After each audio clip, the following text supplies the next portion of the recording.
একটা স্বাধীন বাংলাদেশে কিন্তু এমন করা ঠিক না। তারপর আমি একজন নারী, এত কিছু শিকার অত্যাচার স্বীকার করার পরেও আমি ডাক্তার প্রিয়াঙ্কা শেরপুর সদর 1 আসনের মানুষের হাল ছেড়ে দেই নাই। এসেছি, বারবার এসেছি। হুমকি দেওয়া হয়েছে ঢাকায় চললে আমাকে হুমকি দেওয়া হয়েছে, আমাকে মেরে ফেলার হুমকি দেওয়া হয়েছে। আমি তখন ধানমন্ডি থানায় জিডি করে রাখি। প্রিয় চাচা চাচিরা, আমার দুঃখের কথা কষ্টের কথা বলে শেষ হবে না। একদিন সবই বলবো, হয়তো বা গল্পের পাতায় লেখা থাকবে। আমার আর আমার বাবার জীবনের যে কাহিনী, এটা দিয়ে একটা সিনেমা বানানো যাবে। 17 মাসের একটা ছেলেকে রেখে আপনাদের দাঁড়ে দাঁড়ে ঘুরে বেড়াই চাচা চাচিরা আমার। সময় খুব কমই দিতে পারি, কিন্তু আপনাদের হাল ধরার জন্য আসছি। বাংলাদেশের আর একটা প্রার্থীকে দেখাইতে পারবেন না যে তার 17 মাসের সন্তানকে রেখে মাঠে মাঠে ঘুরে বেড়াচ্ছে, নাই। কিন্তু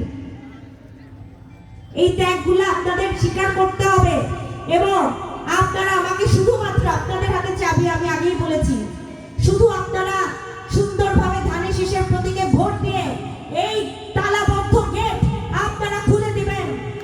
আপনারা আমাকে যেইভাবে ঋণ করবেন, এই ঋণ শোধ আমি করব ইনশাআল্লাহ। আপনারা অনেকেই বলতে পারেন, প্রিয়াঙ্কা, নির্বাচনের আগে সবাই একই কথা বলে, কিন্তু মা তোমার কথা কিভাবে বিশ্বাস করব? বলতেই পারে।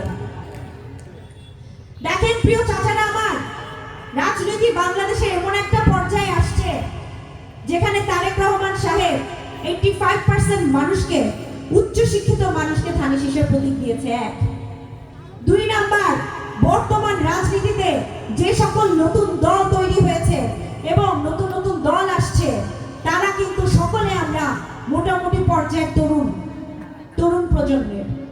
আমরা একটা বাংলাদেশকে নতুন সুন্দর প্রস্ফুটিত বাংলাদেশ দেখতে চাই, যেই বাংলাদেশে কোনো রেষারেষি ভেদাভেদ প্রতিহিংসা রাজনীতি চলবে না, চলতে পারে না। সেই প্রতিযোগিতার রাজনীতিতে যে প্রিয়াঙ্কা কেন আসলো না, এই প্রশ্নটা অনেকের আসে।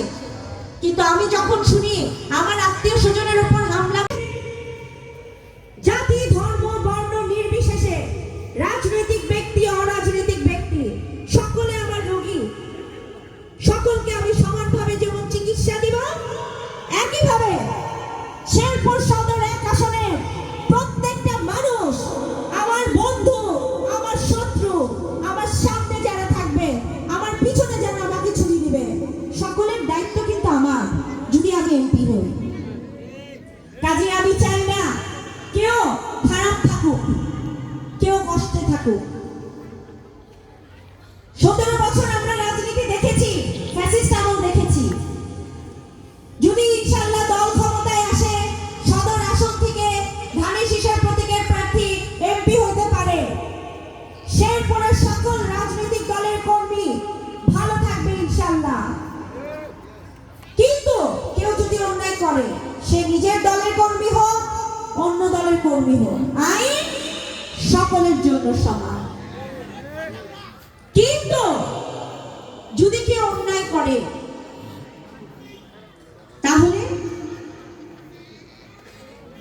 তাহলে আমাদের অবশ্যই অন্যায়ের প্রতিবাদ করতে হবে।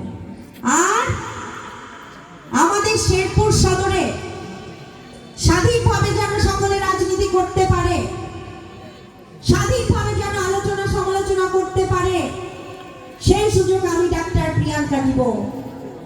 প্রত্যেকটা মানুষের বাক স্বাধীনতা থাকবে, প্রত্যেকটা মানুষ স্বাধীনভাবে চলবে। ভুল মানুষ করে, কিন্তু ভুল সংশোধনের রাস্তা আপনারাই ধরিয়ে দিবেন আপনাদের সন্তান ডাক্তার প্রিয়াঙ্কাকে।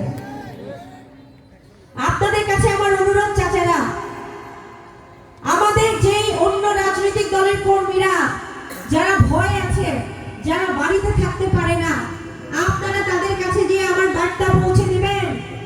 শেরপুরে 14 জন শহীদ হয়েছে, এই 14 জন শহীদের সাথে সকল আওয়ামী লীগ এবং তার কর্মীরা জড়িত নয়, এটা তো বিশ্বাস করেন।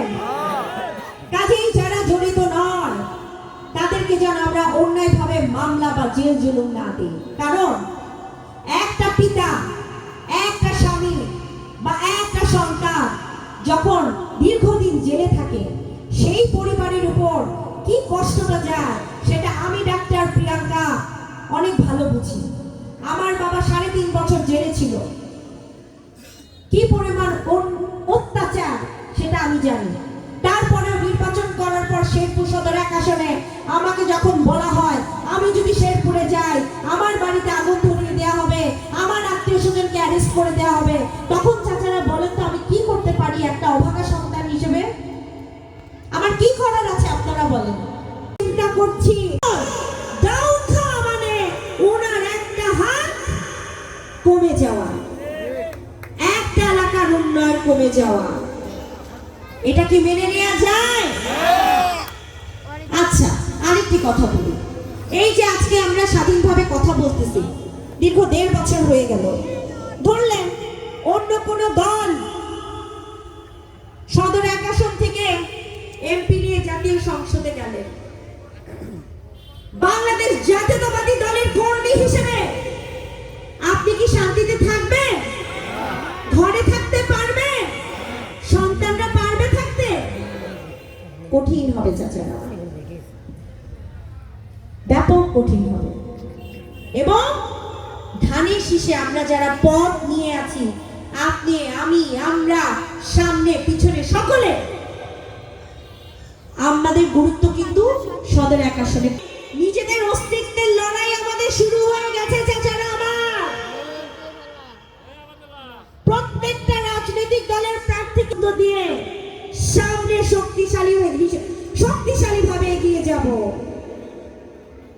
আমাদের কেন্দ্র কমিটি হতে হবে অত্যন্ত শক্তিশালী এবং কেন্দ্রের প্রত্যেকটা সদস্যের কার কি ভূমিকা সেটা দেখেই হবে পরবর্তী কমিটি।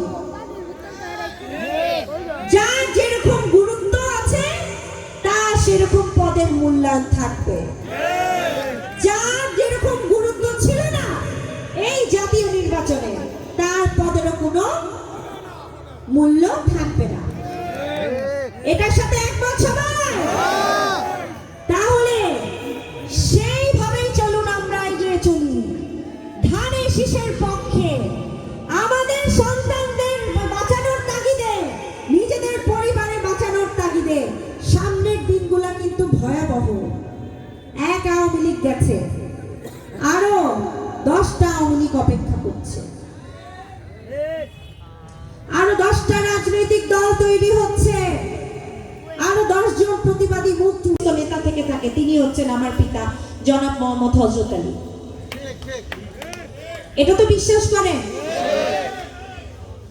তো এই তার ত্যাগ তিতিক্ষার বিনিময়ে আজকে আমি তার সন্তান আপনাদের কাছে এসে আপনাদের দাঁড়ে দাঁড়ে ভোট চাচ্ছি, আপনাদের কাছে অনুরোধ করছি, যদি আপনাদের আমাকে যোগ্য প্রার্থী মনে হয় ভোট দিবেন।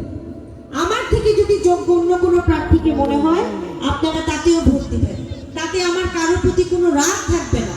কিন্তু তারেক রহমান সাহেব বাংলাদেশের প্রধানমন্ত্রী হবে, আর ওনার যদি একজন জনপ্রতিনিধি শেরপুর সদর 1 আসনে না থাকে, তাহলে আমরা আবারও 41 বছরের মতো পিছিয়ে থাকবো।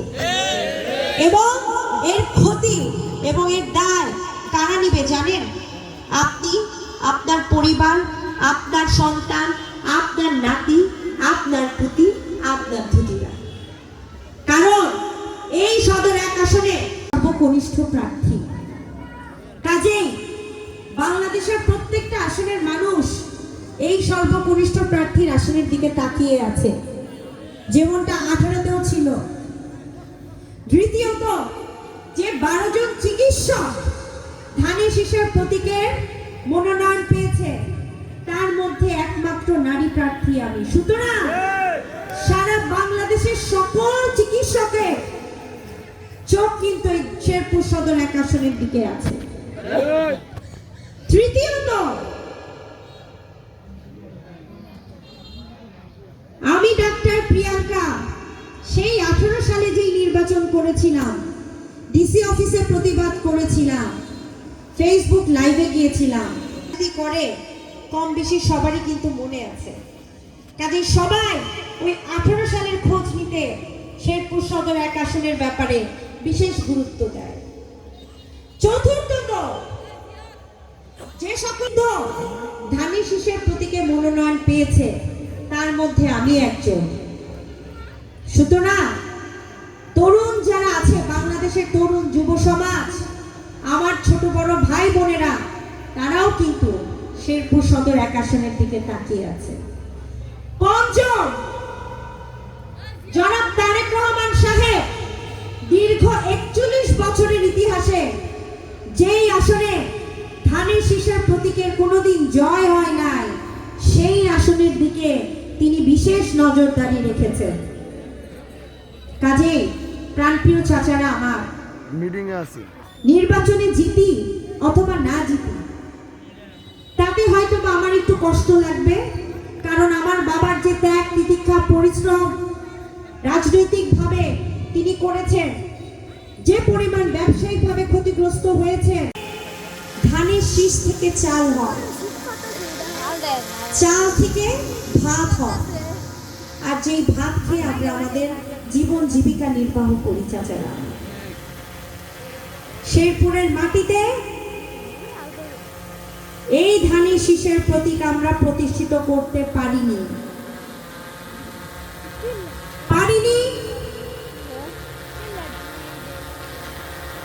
রাজনৈতিক ভাবে হোক, অরাজনৈতিক ভাবে হোক, দলীয় ভাবে হোক, অন্য দলের মানুষ দিয়ে হোক, কোনো না কোনো ষড়যন্ত্রের কারণে আমরা পারিনি। এটা তো আপনারা বিশ্বাস করেন। কিন্তু সাধারণ মানুষ, সদরের খেটে খাওয়া সাধারণ মানুষ, তাদের ভাগ্যের জন্য, তাদের ভাগ্যের উন্নয়নের জন্য আজ আমরা সেই ষড়যন্ত্রকে উপেক্ষা করে শেরপুর সদরের 1 আসনের মানুষ একত্রিত হয়ে, ঐক্যবদ্ধ হয়ে আমরা কি দেখিয়ে দিতে পারি না তারেক রহমান সাহেবকে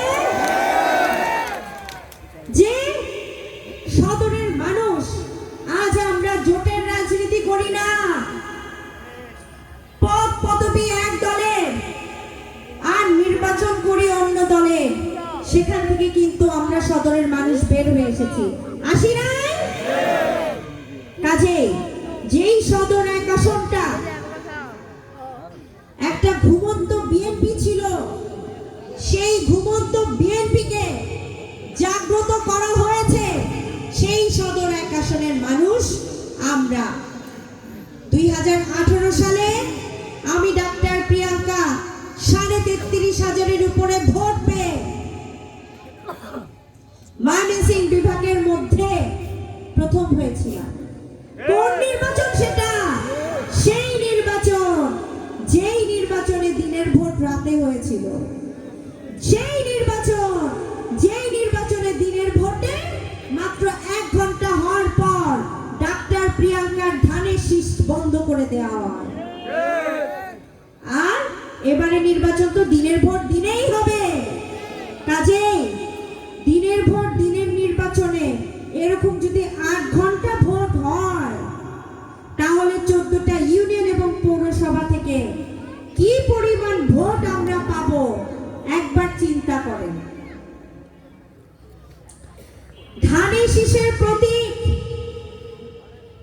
শেরপুর সদর 1 আসনের দিকে সারা বাংলাদেশ তাকিয়ে আছে। কেন জানেন চাচারা? আমার 3টা কারণ। 1 নাম্বার কারণ হচ্ছে 2026। এখন এই চাবিটা আপনারা ডানেও ঘোরাতে পারেন, বাঁয়েও ঘোরাতে পারেন, এটা আপনাদের উপর। কিন্তু চাচারা আমার শেরপুর সদর 1 আসনের মানুষের সাথে আমি কোন রকমের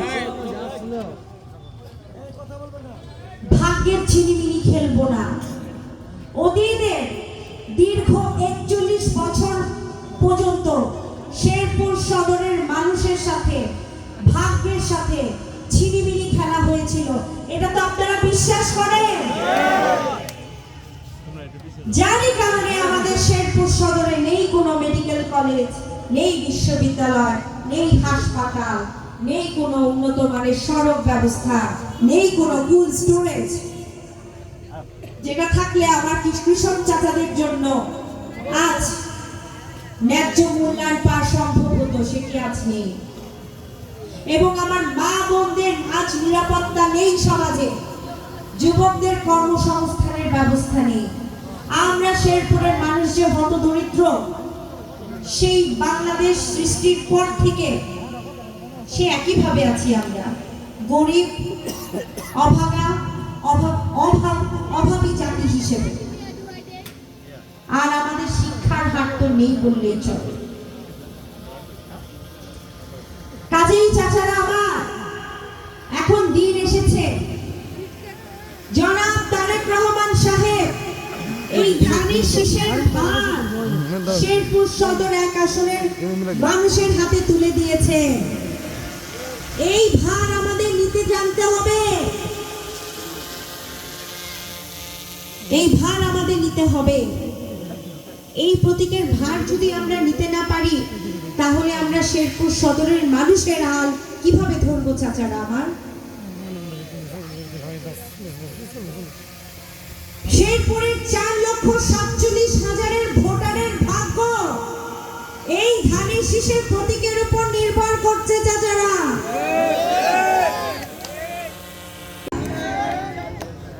সর্বোপরি পথচারী চাচারা এবং আমার শ্রদ্ধেয় সাংবাদিক বৃন্দ চাচারা, আপনারা যারা উপস্থিত হয়েছে আমার সামনে এবং পিছনে, সকলকে জানাই আসসালামু আলাইকুম। এই শীতের রাতে দীর্ঘ প্রতীক্ষা করে এই যে আপনারা বসে আছেন, শ্রম দিচ্ছেন এবং ধানের শীষের পক্ষে রায় দিয়ে যাচ্ছেন, এই যে আমাকে ঋণী করে দিচ্ছেন, এই ঋণ শোধ করার জন্য আমার 5টা বছর দরকার চাচা চাচি খালারা আমার। এই 5টা বছরে আপনাদের সন্তান, আপনাদের মেয়ে, আপনাদের বোন দেখিয়ে দিতে চায় যে শেরপুর সদর 1 আসন উন্নয়নের জন্য 5টা বছরই যথেষ্ট। 25 বছর, 15 বছর, 1 বছর দরকার না, 5টা বছরেই সম্ভব। সুতরাং চাচারা আমার, আপনারা আমার পিতা জনাব মোহাম্মদ হযরত আলী সাহেবের কথা শুনেছেন। তার রাজনৈতিক জীবনে কি পরিমাণ কণ্টকময় ছিল তার রাজনৈতিক পথ, তার রাজনৈতিক পদচারণ। শেরপুর সদর 1 আসনে তিনি যখন প্রথম একজন সদস্য হিসেবে অন্তর্ভুক্ত হয়, তখন থেকে তার প্রতিটা রাস্তা ছিল কণ্টকময় এবং সে প্রতিটা পথ হাঁটি হাঁটি পা করে এসেছেন আর মাটি থেকে এক একটা কাটা তুলেছেন। আজ আস্তে আস্তে এই পর্যায়ে, কাজেই চাচারা আমার, আমি আজ আপনাদের সন্তান নেত্রী হয়েছি, কিন্তু এর পিছনে আমার বাবার যে কষ্ট দেখেছি, আমার বাবার যে অবদান দেখেছি শেরপুর জেলা বিএনপিতে, সেই কষ্ট সহ্য না করতে পেরেই আমি আজকে ডাক্তার প্রিয়াঙ্কা শেরপুর সদরের মাটিতে দাঁড়িয়েছি। এখানে আমি সুখ করতে আসিনি চাচারা আমার, রাজত্ব করতে আসিনি। আমি এমপি হব এই স্বপ্ন এখনো দেখি না আমি, কিন্তু স্বপ্ন দেখি শেরপুর সদর 1 আসনের মানুষের জন্য কাজ করব, দাঁড়িয়ে দাঁড়িয়ে গিয়ে কাজ করব, প্রত্যেকটা ঘরে প্রত্যেকটা মা বোনের মুখে হাসি ফোটাবো, সেই স্বপ্ন আমি দেখি।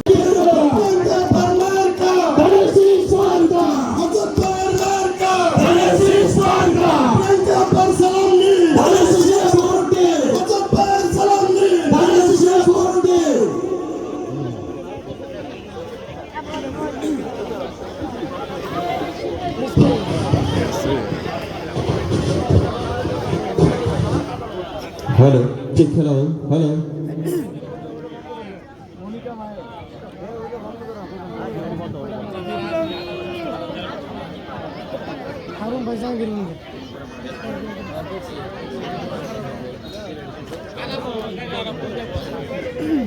বিসমিল্লাহির রহমানির রহিম। আজকে আমার সাথে উপস্থিত শেরপুর জেলা বিএনপি, থানা বিএনপি, শহর বিএনপি, ইউনিয়ন বিএনপি, ওয়ার্ড বিএনপি, অঙ্গ সহযোগী সংগঠনের নেতৃবৃন্দ, মহিলা দলের নেতৃবৃন্দ,